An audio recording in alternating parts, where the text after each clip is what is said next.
Tantor Audio, a division of Recorded Books, presents The Tincture of Time, a Memoir of Medical Uncertainty, by Elizabeth L. Silver. Narrated by Elizabeth L. Silver. 4a.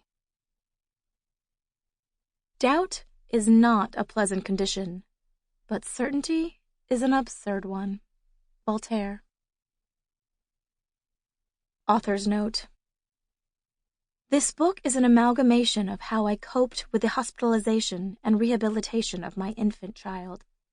It is the abstract world of unknown health that captured my attention outside the personal narrative, and because of that, this book is not just my story, but the story of others too.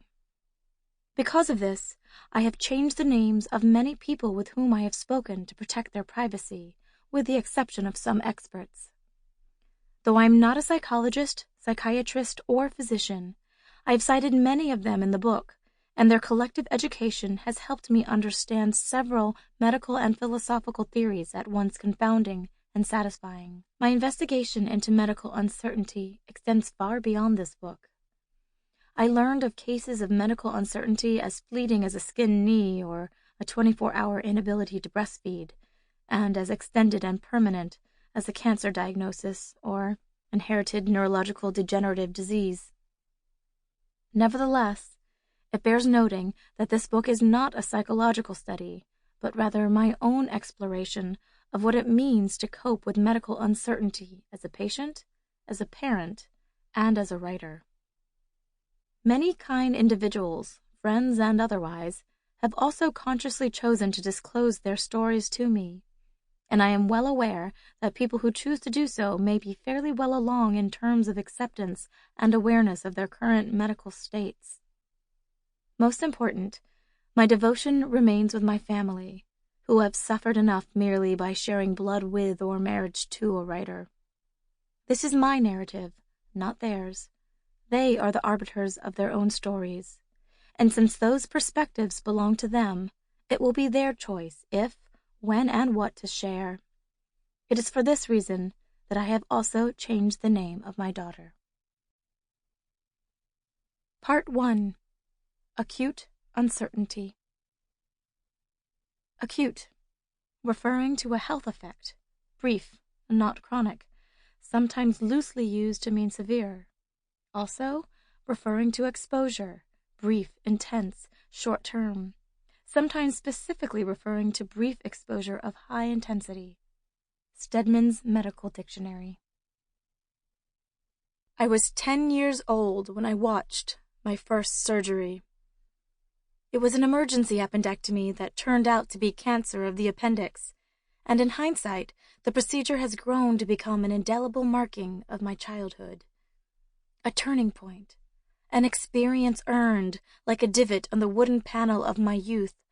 Watching a live operation was like growing an extra inch and marking it with a fat line.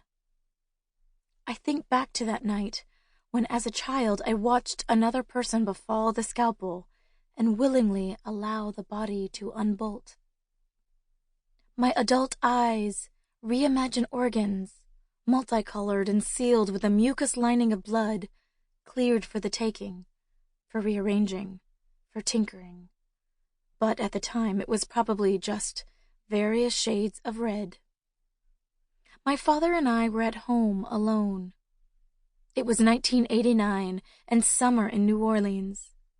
Expats in the bayou town, my family tasted the fried sweetness of beignets whenever guests visited and shouted, "Throw me something, mister," a Mardi Gras catchphrase, as frequently as, "Are we there yet?" on one of our long car drives out of New Orleans to visit family in New York or California.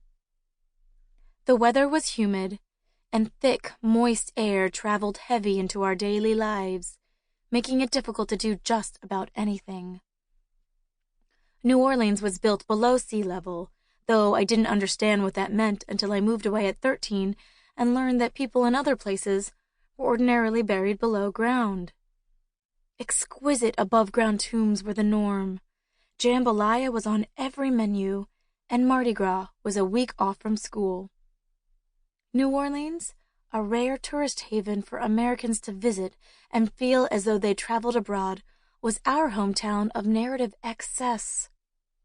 Jazz, crime, historic architecture, culinary delight, and my family all mingled together.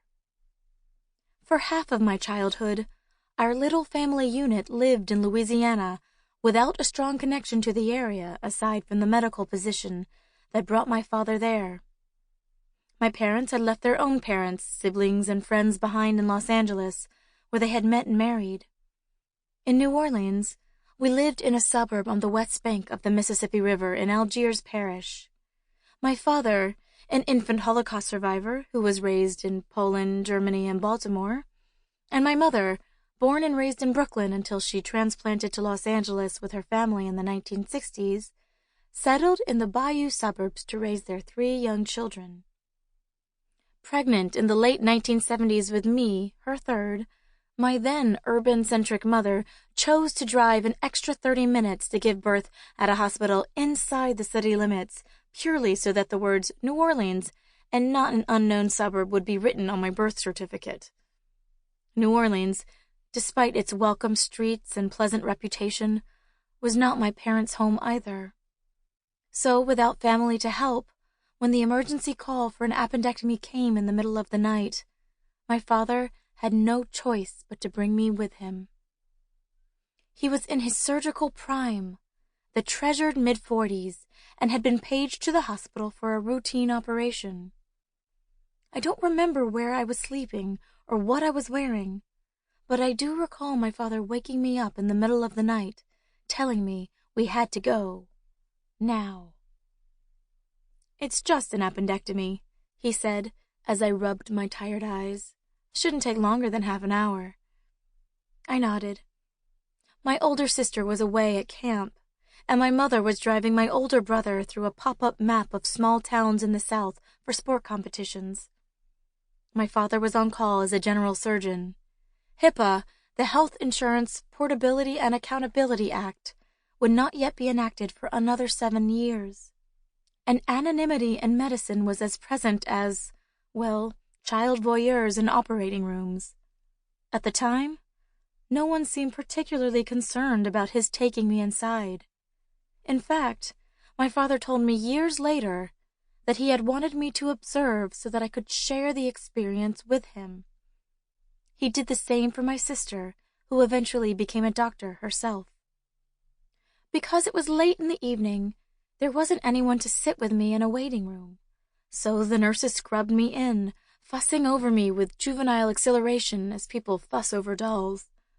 I was small, freckled and brunette, a bit chubby around the knees, and dressed in oversized blue scrubs marked with an XS and stamped with the name of the hospital on the top and bottom. Mammoth sinks, great canyons of sterling silver lined the walls. Someone scooped me up and leaned me over a sink to help me wash my hands. I remember learning the word sterilization that night. My father stepped on a pedal beneath the sinks, and water appeared as if out of a fountain. A nurse then picked up 2 rubber gloves and opened them wide, directing my father's small hands to slip into the powdery rubber, covering not only his hands, but also the sleeves of his surgical gown, so that no skin was exposed. He was ready. He motioned to a nurse who pulled down his surgical mask so I could see his face.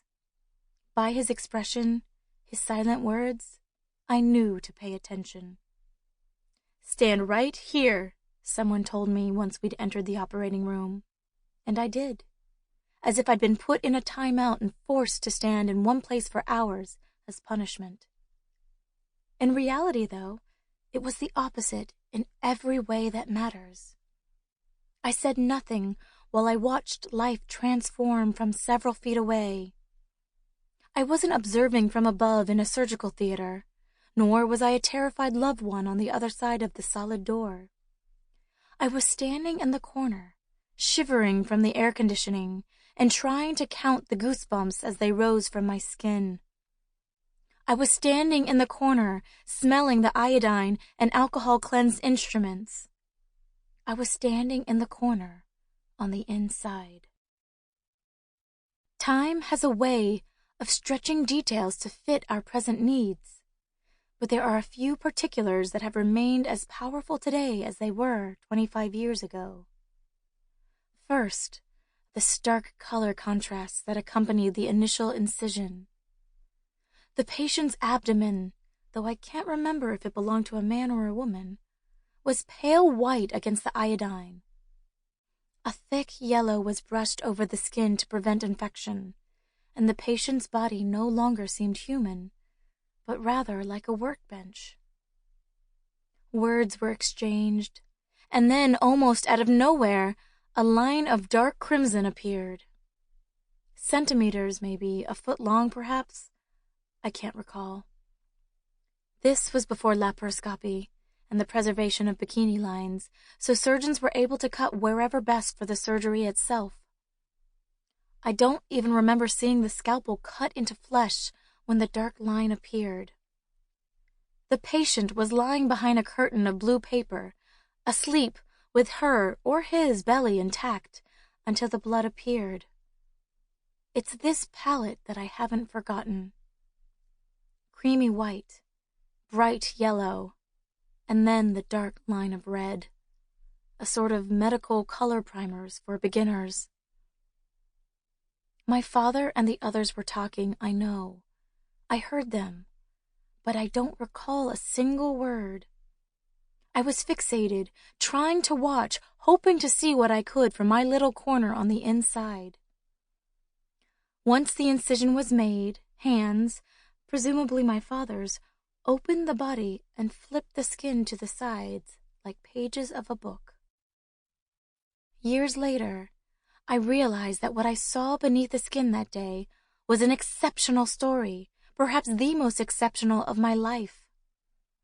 A profound origin parable for all. Inside this body, all bodies, was a basket of objects making life. The second memory homes in on a dissonant sense of sound. Dark blood continued to fill the open body, making it difficult for the surgeons to navigate the organs and even more difficult to remove what wasn't working. A nurse, following my father's orders, used a long plastic tube to remove excess blood so that he could more clearly see the internal organs. Like the suctioning of saliva at the dentist, the suck, suck, suck of internal fluids traveling from a body to a bag through this plumbing device was all I could hear for the rest of the operation.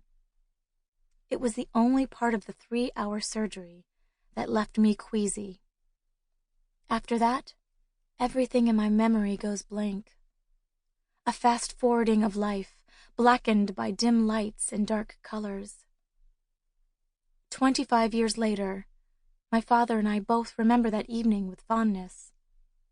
I suspect this shared moment of intimacy had as much impact on him as it did on me, because no matter how or when it comes up, his response is always the same. "Lizzie, remember that time you came and watched me do surgery? It was supposed to be a little appendectomy, 30 minutes at most, and it turned out to be cancer of the appendix.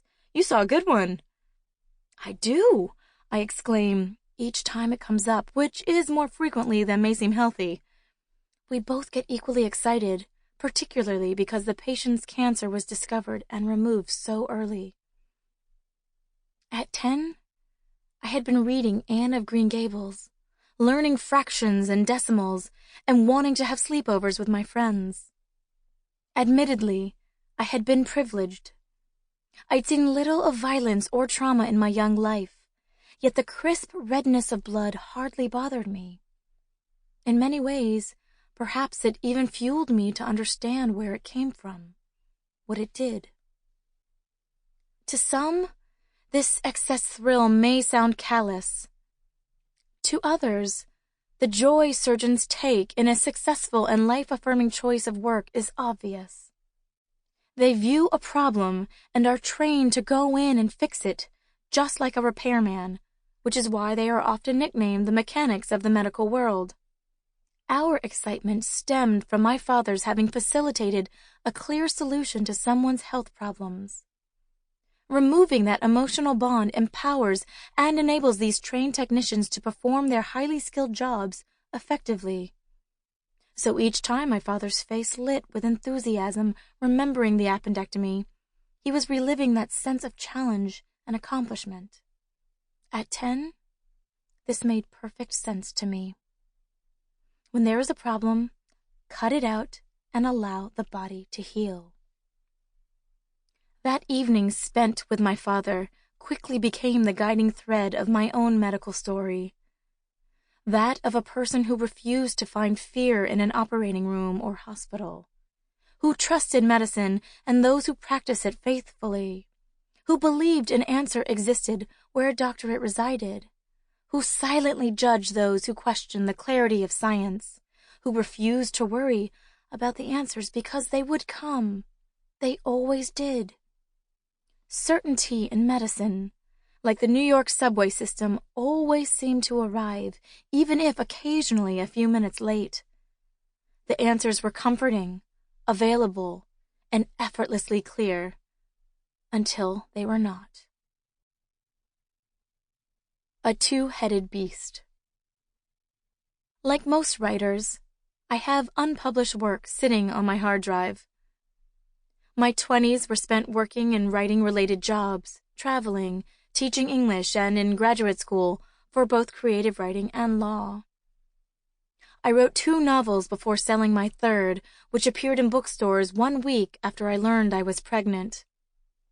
I spent 3 years in law school and another 2 as a judicial clerk, apprenticing for a judge in Texas, learning an entirely different way to write, all while continuing to write fiction at night, during my lunch breaks, and in the early hours before donning my suit and heels and driving to court.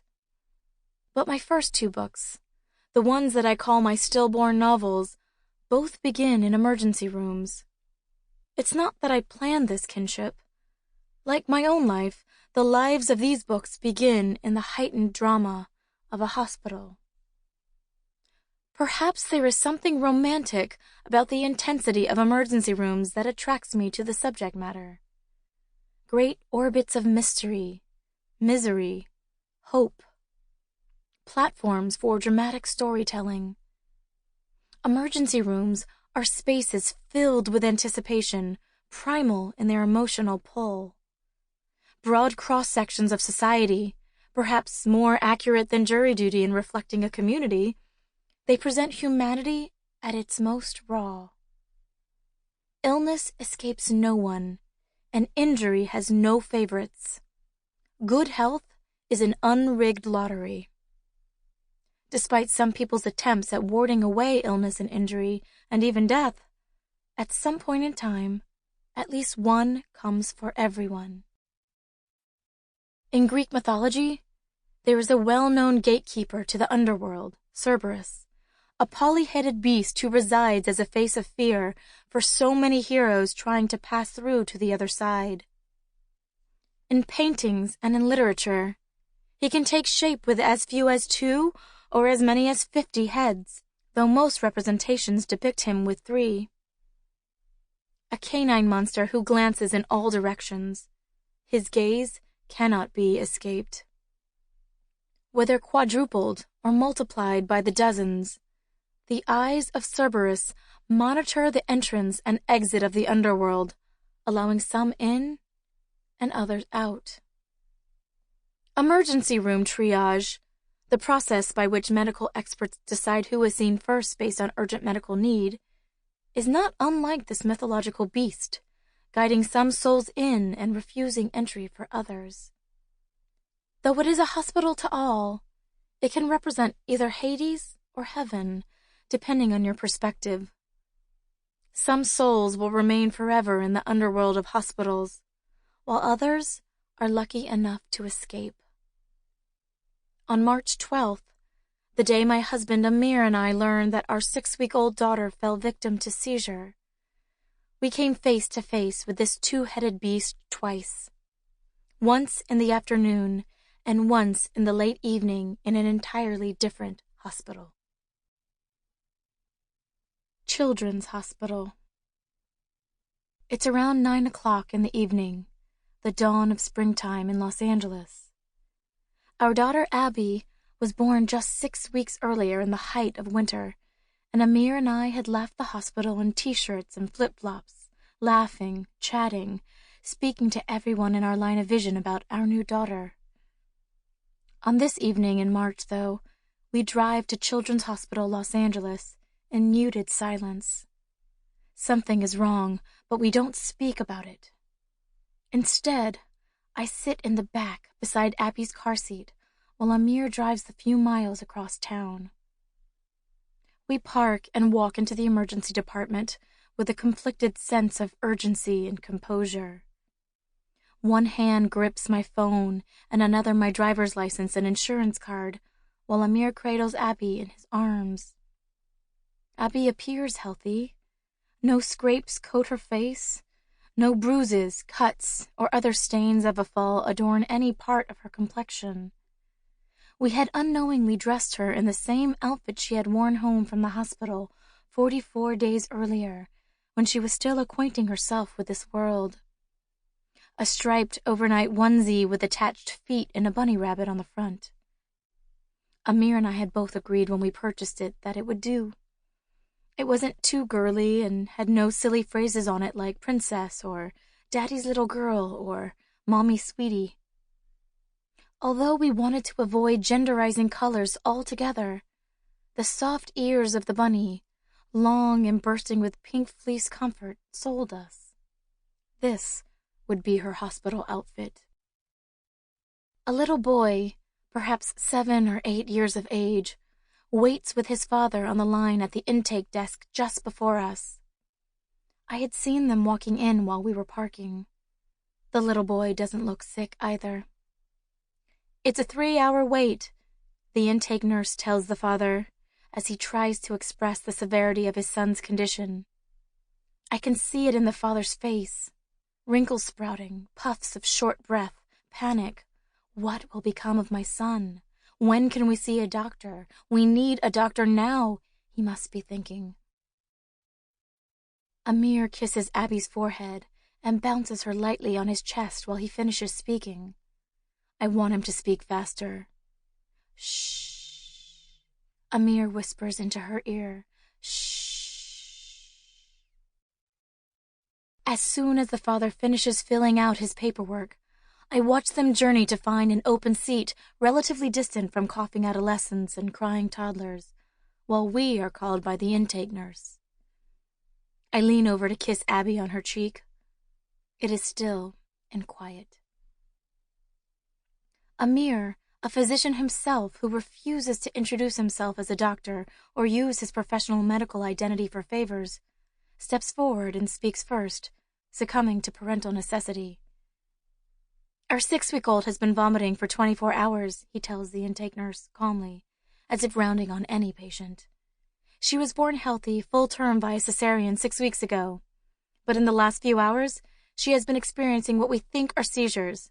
A neonatologist friend saw a video we took of her and told us to go straight to the emergency room. So here we are. My phone is ready, and as soon as the nurse asks, I press play on the first of 4 videos that would be replayed dozens of times over the next few weeks. Okay, she says eventually, scrutinizing the screen halfway through the first video. I see what you're talking about. That could be something. She points for Amir to wait with Abby by the entrance to the gate while I finish the registration. She tells us we'll be seen next. Amir rushes to the corner of the room just beside the entrance to the department, covering Abby to protect her from airborne illnesses floating around the ER waiting room, and I complete the paperwork. Within minutes, Abby is in triage, held by another nurse taking her vitals, when her right arm begins to twitch like a torn electrical wire.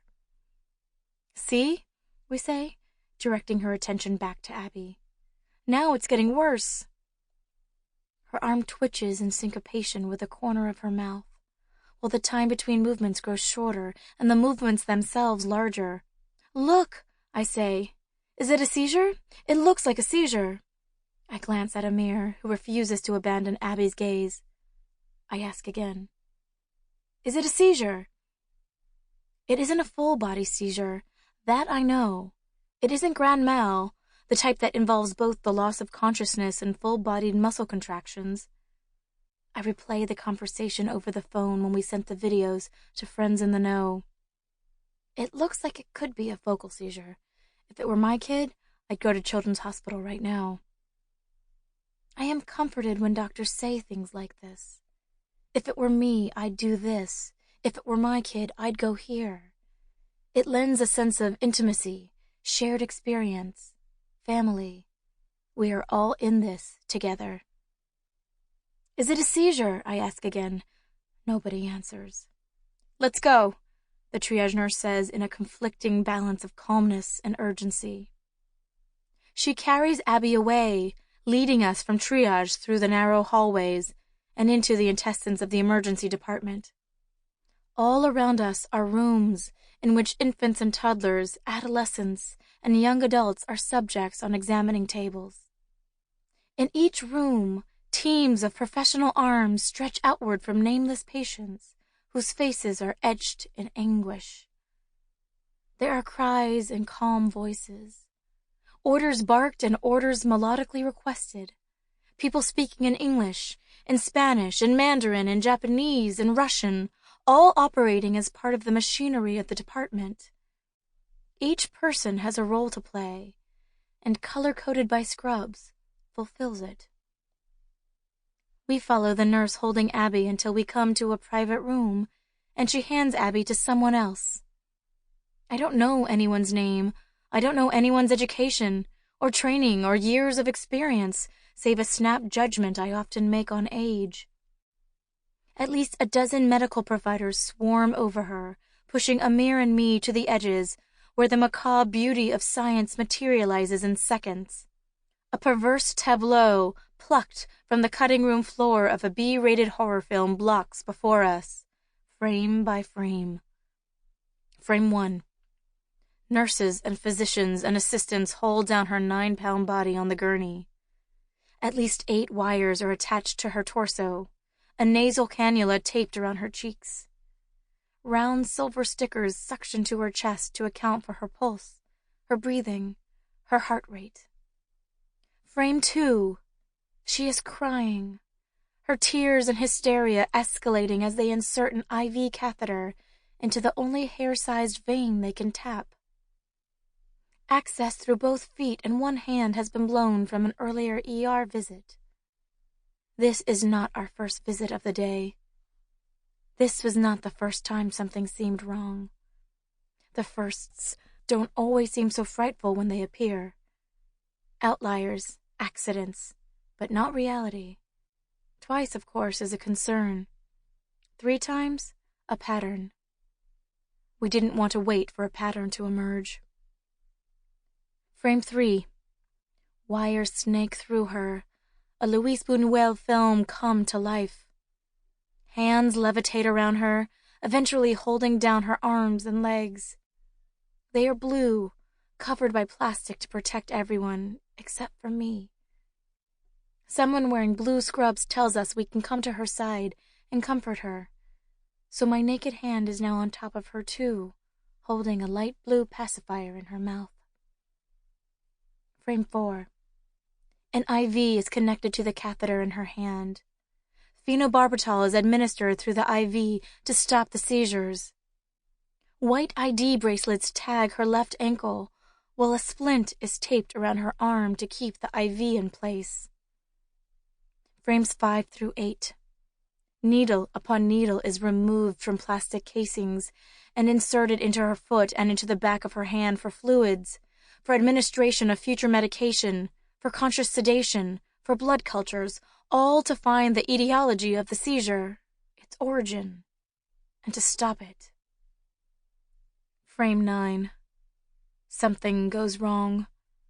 A needle inserted outside a vein, a tearing of the skin, a spilling of blood. "Liz!" I hear, and then look down. Blood is dripping all over my hands and clothes, as if I'm awakening to a crime I accidentally committed. These are not my hands. This is not my blood, I think. Sample complete. Ready to continue?